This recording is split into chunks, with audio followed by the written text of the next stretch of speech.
اور سب سے بڑے نبی کی حفاظت کے واسطے فولاد سے بھی سخت بشر بھیجنا پڑا۔ بڑھنے لگا تھا زور جہالت کی فوج کا، روئے زمین پہ رب کو عمر بھیجنا پڑا۔ ایک زندگی ایک شخص عمر ابن خطاب رضی اللہ تعالیٰ عنہ۔ تبصرے دو ہوتے ہیں، کچھ دشمن پیدا ہو گئے اور ان کو عمر پسند نہیں آتا، کیونکہ نبی پاک صلی اللہ علیہ وسلم نے فرمایا کہ شیطان کو عمر پسند نہیں آتا رضی اللہ تعالیٰ عنہ۔ تو ان کا دعویٰ ہوا، پھر کہتے کہ نبی فوت ہوئے تو عمر نے دین چھوڑ دیا، مرتد ہو گیا معاذ اللہ۔ باغ فدق کے لالچ میں اس نے نبی کی بیٹی کو تکلیف دی، اس کا گھر جلایا، یہ الزام لگاتے ہیں۔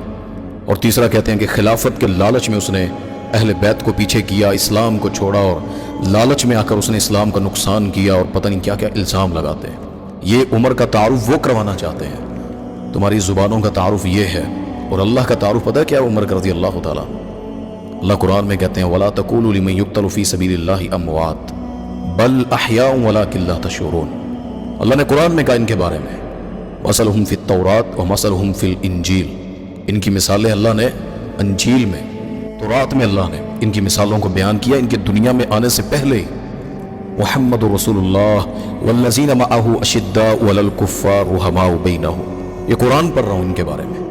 اللہ کہتا ہے یہ نبی جو تیرے ساتھ ہے نا، یہ کافروں پر بڑے سخت ہیں، آپس میں نرم مزاج ہے۔ تو آئے میں ان کی زندگی آپ کے سامنے رکھتا ہوں۔ ڈرتا وہ ہے، چھوڑ وہ جاتا ہے جو ڈرپوک ہوتا ہے۔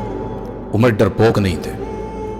ابو بکر نے اسلام قبول کیا تو مکہ کے کافروں نے مارا، انہیں تکلیفیں دی، اور جب عمر نے اسلام قبول کیا نا رضی اللہ تعالیٰ، جا کر دروازہ کھٹکھٹایا ابو جہل کا، وہ باہر آیا، شکل دیکھ رہا تھا، کہتا جی عمر، اسے تو یہی تھا نا کہ ہمارا پارٹنر ہے، مسلمانوں کے خلاف ہے یہ۔ اور عمر کہتے میں اب مسلمان ہو چکا ہوں، محمد صلی اللہ علیہ وسلم پر ایمان لا چکا ہوں۔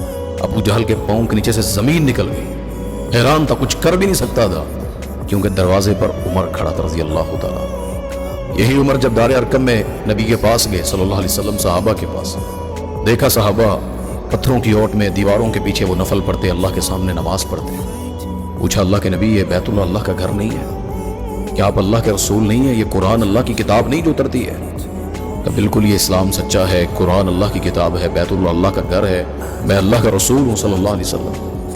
حضرت عمر نے صحابہ کو ساتھ لیا، جتنے بھی صحابہ تھے 50 60 70، اور ان کو لے کر مکہ کی طرف، بیت اللہ کی طرف بڑھنا شروع کیا، اور دنیا دیکھ رہی تھی۔